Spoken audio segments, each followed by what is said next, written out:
जय माता दी दोस्तों, कैसे हैं आप सब। आशा करती हूँ कि माता रानी की कृपा सदैव आप लोगों के ऊपर बनी रहेगी। तो चलिए, आज मैं आप लोगों को हरतालिका तीज की व्रत कथा सुनाने जा रही हूँ। हरतालिका तीज की व्रत कथा भगवान शिव जी ने माता पार्वती को सुनाई थी। शिव भगवान ने इस कथा को माता पार्वती को उनका पिछला जन्म याद करने के लिए सुनाया था। तो चलिए जान लेते हैं हरतालिका तीज की व्रत कथा। भगवान शिव ने कहा कि हे गौरा, पिछले जन्म में तुमने मुझे पाने के लिए बहुत छोटी उम्र में कठोर तप और घोर तपस्या की थी। तुमने ना तो कुछ खाया ना ही पिया, बस हवा और सूखे पत्ते चबाए। जला देने वाली गर्मी हो या कपा देने वाली ठंड, तुम नहीं हटी, डटी रही। बारिश में भी तुमने जल नहीं पिया। तुम्हें इस हालत में देखकर तुम्हारे पिता दुखी थे। उनको दुखी देखकर नारद मुनि आए और कहा कि भगवान विष्णु के भेजने पर मैं यहाँ आया हूँ। वो आपकी कन्या से विवाह करना चाहते हैं। इस बारे में मैं आपकी राय जानना चाहता हूँ। नारद जी की बात सुन के आपके पिता बोले कि अगर भगवान विष्णु यह चाहते हैं तो उन्हें कोई आपत्ति नहीं है, परंतु जब तुमने इस विवाह के बारे में पता चला तो तुम दुखी हो गई। तुम्हारी एक सहेली ने तुम्हारे दुख का कारण पूछा तो तुमने कहा कि मैंने सच्चे मन से भगवान शिव को ही अपने पति के रूप में वरण किया है, किंतु मेरे पिता ने मेरा विवाह विष्णु भगवान के साथ तय कर दिया है। मैं विचित्र धर्म संकट में हूँ। अब मेरे पास प्राण त्यागने के अलावा कोई और उपाय नहीं बचा है। तुम्हारी सखी बहुत ही समझदार थी। उसने कहा कि प्राण छोड़ने का क्या कारण है। संकट के समय धैर्य से काम लेना चाहिए।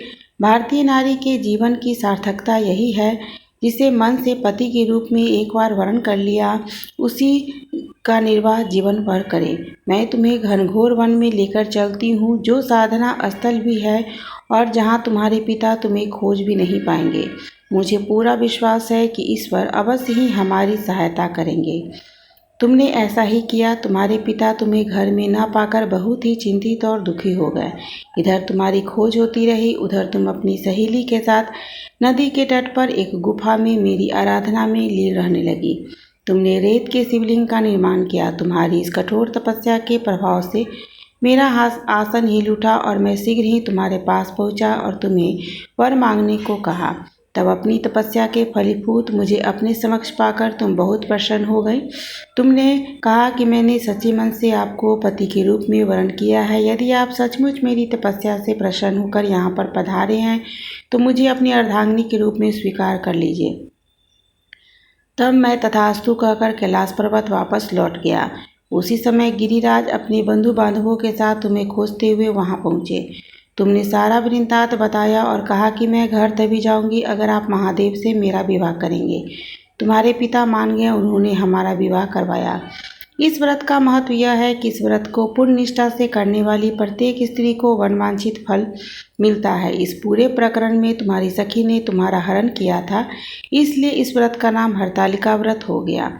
इस व्रत से जुड़ी एक मान्यता यह भी है कि इस व्रत को करने वाली स्त्रियां पार्वती जी के समान ही सुखपूर्वक पति रमन करके शिवलोक को जाती है। सौभाग्यवती स्त्रियां अपने सुहाग को अखंड बनाए रखने और अविवाहित युवतियां मन मुताबिक वर पाने के लिए हरितालिका तीज का व्रत करती है। इस दिन व्रत करने वाली स्त्रियां सूर्योदय से पूर्व ही उठ जाती है और नहाकर पूरा श्रृंगार करती है।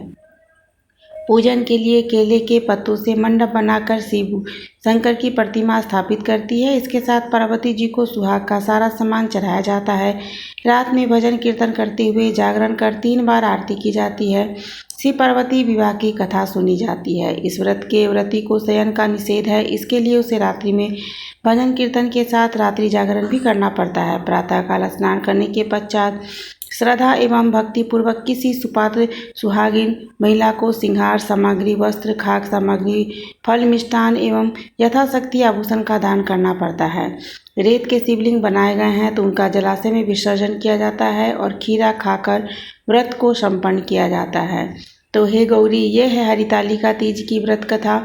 और अगर कोई भी भक्त सच्चे मन से इस व्रत को करता है तो वो हमेशा सुखी रहता है। तो दोस्तों, इस तरह से भगवान शंकर ने माता पार्वती को हरतालिका तीज की व्रत कथा सुनाई और साथ ही साथ उन्हें उनके पूर्व जन्म के बारे में भी अवगत कराया। तो अगर आप लोगों को मेरी इस व्रत कथा को सुन करके अच्छा लगा हो या आप लोगों को मेरी व्रत कथा पसंद आई हो तो इसे ज़्यादा से ज़्यादा लोगों तक शेयर ज़रूर कीजिएगा और मेरे चैनल पर बने रहिएगा एक न्यू वीडियो के लिए। तो दोस्तों फिर आपसे विदा लेती हूँ। जय माता दी।